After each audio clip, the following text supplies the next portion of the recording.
Today, I want to show you something really special in this pan because this right here is one of the most misunderstood plants in the garden. This is purslane. And here's the funny thing. Most gardeners pull this out and throw it away as weed. But in many parts of the world, purslane isn't a weed at all. It's food, it's medicine, and honestly, is one of the most nutrient dense greens you can grow for free. If you ever seen a low growing plant spreading across the soil with thick juicy stem and small round leaves that almost look like tiny jade plants, you've probably seen purslane already. It grows in backyards, sidewalks, garden beds, farms, empty lots, containers, even in cracked pavements. You don't plant purslane. Purslane finds you. And here's why people in many cultures actually harvest it on purpose. Purslane is incredibly rich in nutrients. It contains omega-3 fatties, which most leafy greens barely have, vitamin A for eye and immune health, vitamin C for healing and protection, magnesium and potassium for heart health, and powerful antioxidants that help fight inflammation. Some studies even show purslane contains more omega-3 than many cultivated greens. So the weeds in your garden, right? So that's the weeds in your garden, right? It's basically a wild superfood food.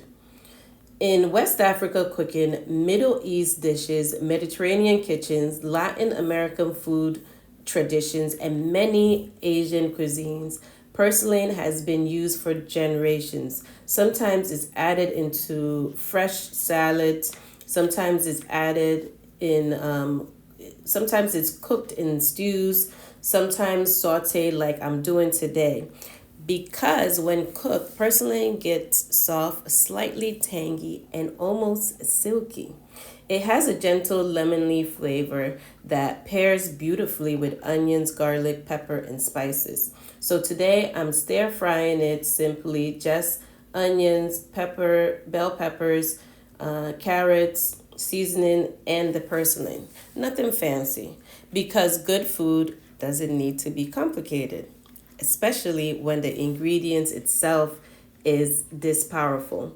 And this is something I always tell new gardeners. Before you remove every plant from your garden, learn what's already growing there, because sometimes the garden gives you food before you even plant a seed. If you want to find purslane yourself, here's what to look for. Low spreading plants, smooth reddish or green stem, small thick oval leaves, succulent texture, usually growing in warm sunny areas.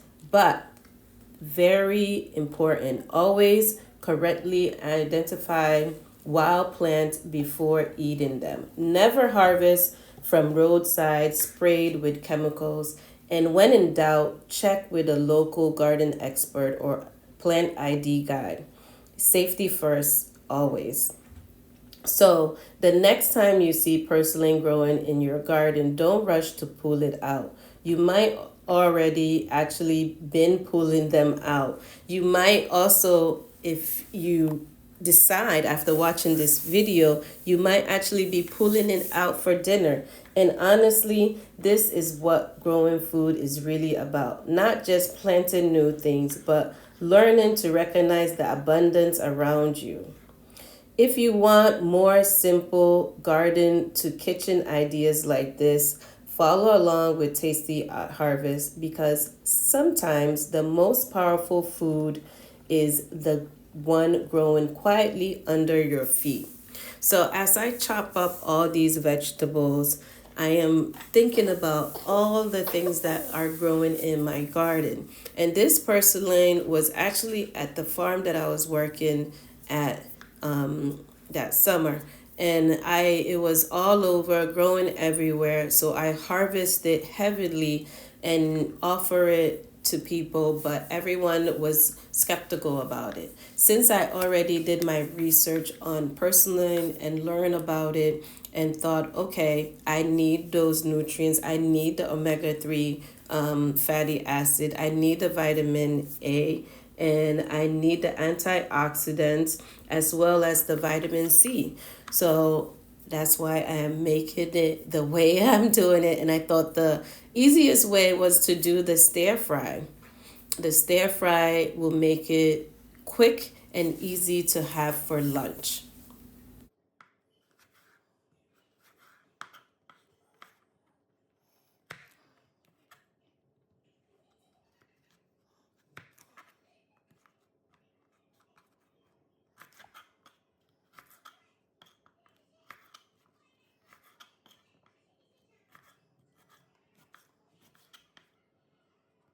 Prepping the purslane was very easy. After you harvest it from the soil, all you need to know is that you need to wash it thoroughly.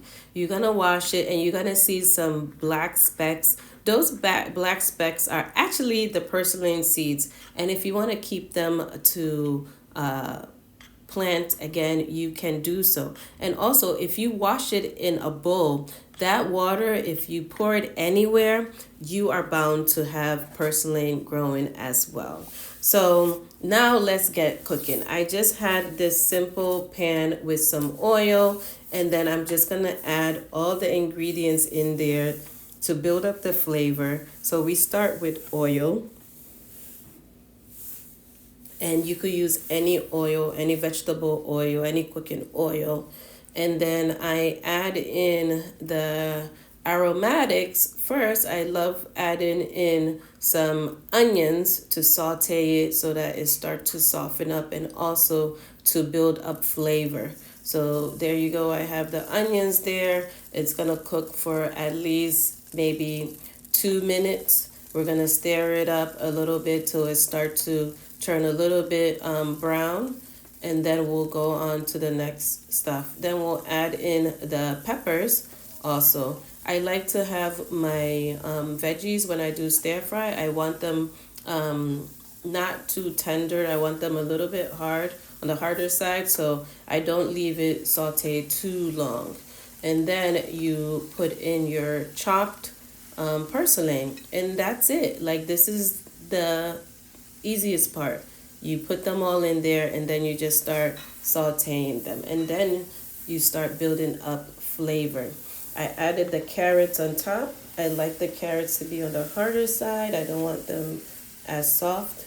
I want them just sauteed, and you just mix it up. Just continue to mix it up and let it stir fry for a bit.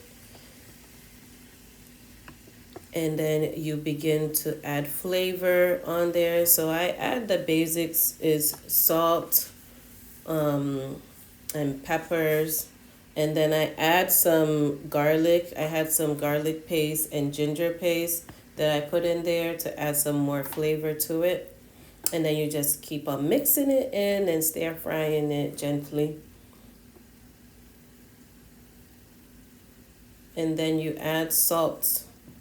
So I add salt, some pepper, and that was it. This is so simple. I hope you get inspired and harvest and make some purslane meals.